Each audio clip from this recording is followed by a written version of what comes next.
But it didn't simmer out. In the end, the genocide was effectively brought to an end by the Rwanda Patriotic Front, a rebel force consisting largely of young Tutsi men and women who had themselves been refugees from earlier ethnic violence.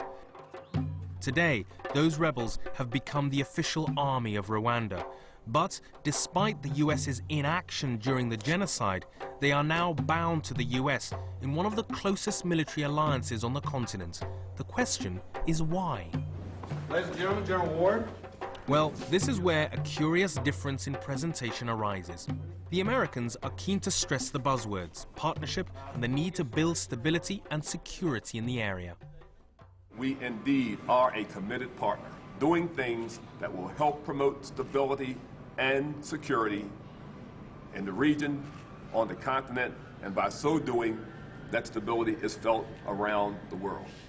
The Rwandans are more upfront. They have no illusions about why the United States wants to be their friend.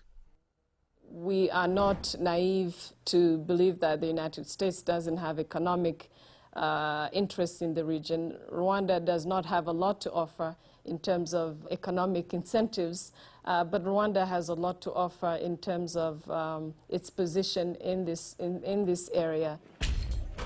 So it's a deal.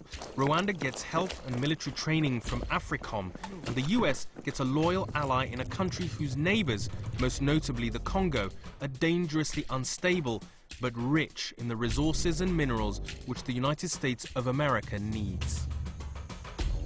One way of looking at this is that in '94, at the height of the genocide, America had no interest in Rwanda, and therefore it didn't act. Now, America does have economic interests and security interests, and now it's a friend of Rwanda. And that's the way the world works. I think that you cannot dwell too much on the past if there are, strategic interests for both partners. America also might be killing two birds with one stone by appearing to its citizens to be caring about Rwanda, while at the same time they are taking care of their strategic interests, such as the minerals and in the neighborhood and so on. The problem is, African armies can have agendas. The US is training and supporting an army which is integral to the ruling Tutsi-dominated party of Rwanda. It is a party which has made considerable progress in terms of truth and reconciliation and development. But press freedom is restricted. There are serious questions about the conduct of the 2003 elections. And opposition figures can find themselves removed, arrested, or accused of fostering divisionism or genocide ideology. So should the US be training this government's army? There are many armies in Africa that have been associated with national liberation struggles.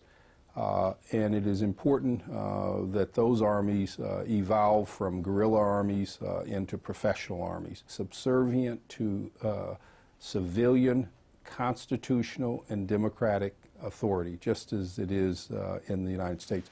But in Rwanda, the army serves a government accused of undermining democracy. So where does that leave AFRICOM and US policy?